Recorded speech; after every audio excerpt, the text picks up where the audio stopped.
L'arche typifie Christ. Et la traversée du Jourdain par l'arche représente la mort et la résurrection de notre Seigneur. Ce n'est qu'en ayant nous-mêmes connu la mort et la résurrection du Seigneur que nous pourrons annoncer aux autres ce qu'il est, leur déclarant que le voile a été déchiré et que Christ nous a ouvert une voie nouvelle et vivante qui conduit directement vers Dieu. Nous aussi, nous proclamons aux autres que le Christ que nous annonçons est méprisé par les hommes, mais exalté par Dieu. Il est méprisé comme la peau du blaireau qui recouvrait l'arche, mais il est attrayant pour Dieu, semblable à l'étoffe bleue qui se trouvait par-dessus aussi l'arche. Il est donc le Christ glorieux. Au début, l'Église proclamait un Christ céleste. Toutefois, même à l'époque apostolique, une altération se manifestait. Au temps de Paul, déjà, quelques-uns prêchaient un autre évangile, Galates 1, 6, 7. Pierre aussi a vu cela et mettait en garde à l'égard des sectes pernicieuses, de Pierre 2, 1, 3. Jean a également exhorté les croyants à veiller à cause du séducteur et de l'antichrist, 2 Jean 7. Tous ces avertissements nous donnent quelques informations au sujet de la confusion naissante qui visait la parole du Seigneur. Peu de temps après son avènement en tant qu'empereur romain, Constantin fit du christianisme la religion d'État. L'évêque de Rome devint plus tard le chef perpétuel de tout le système catholique. Le nom de Christ, qui aurait dû être le privilège exclusif de l'Église, fut à cause de cela galvaudé par les gens du dehors. Une telle situation ne peut même pas être comparée à celle qui existait autrefois au temps de l'Arche. L'Arche qui, à l'origine, se trouvait à Shiloh, se retrouva chez les Philistins, et une fois partie de Shiloh, l'Arche n'y retourna plus jamais. Souvenons-nous des paroles de Dieu par la bouche de Jérémie. Alors je traiterai cette maison comme Shiloh, et je ferai de cette ville un objet de malédiction pour toutes les nations de la terre. Jérémie 26, 6. Ce qui, bien plus tard, s'accomplit à l'égard du temple, s'était déjà produit pour le tabernacle lorsqu'il était à Shiloh.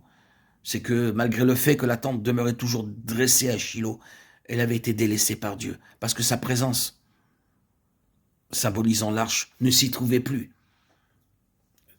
Oh, combien les enfants de Dieu ont besoin de la révélation. Cette même révélation que reçut Salomon. Le Seigneur lui était apparu, lui avait ouvert les yeux pour qu'il puisse voir la valeur de l'arche, la vanité de la tente sans l'arche. La conséquence de cela fut qu'il se produisit un grand changement dans sa vie. Posons-nous cette question. Que désirons-nous? L'arche de Dieu ou bien la tente sans l'arche? Choisirons-nous un Christ religieux mais sans sa personne même? Examinons bien. Honorons-nous le Seigneur comme le centre ou bien comme la tente de Shiloh dans l'arche? Les gens attachent toujours beaucoup d'importance à la tente de Shiloh et s'agrippent avec ténacité à elle. Ils prétendent qu'étant devenu le temple saint, ils le demeureront pour toujours. Une telle assertion est fausse, car Jérémie a prophétisé. Ne vous livrez pas à des espérances trompeuses en disant « c'est ici le temple de l'Éternel, le temple de l'Éternel, le temple de l'Éternel » Jérémie 7,4. Dieu a réprouvé le peuple d'Israël parce qu'il se confia dans des paroles mensongères et ne prêta pas attention à cela. Par 3 fois, cette phrase « le temple de l'Éternel » fut répétée avec insistance par le prophète Jérémie. Qui en Israël savait réellement que le temple était devenu le temple de l'Éternel uniquement parce que Dieu en était le centre? Si Dieu s'était retiré du temple, ce temple n'aurait été qu'un édifice ordinaire. Oh, reconnaissons que ce qui est précieux, c'est l'arche et non pas la tente, parce que l'arche est le centre de la tente. Notre question doit être la suivante. Christ est-il véritablement le centre ou la tente est-elle tout simplement vide? Si nous donnons vraiment de l'importance à Christ, nous devons rechercher le lieu où il est réellement le centre, là où se trouve le nom de Christ. Nous devons aussi y être. Le lieu dans lequel vous vous trouvez l'a-t-il pris pour son centre? Si cela est, louez et remerciez Dieu. Mais si cela n'est pas, que Dieu ouvre vos yeux afin que vous puissiez immédiatement retourner vers la Jérusalem d'en haut et adorer devant l'arche de la présence divine comme le fit Salomon après avoir reçu la révélation. Si nous faisons cela, nous réaliserons que notre ancien service, bien que zélé, était cependant vain. Nous viendrons pour nous réjouir et nous reposer devant l'arche et nous commencerons véritablement à servir et à adorer.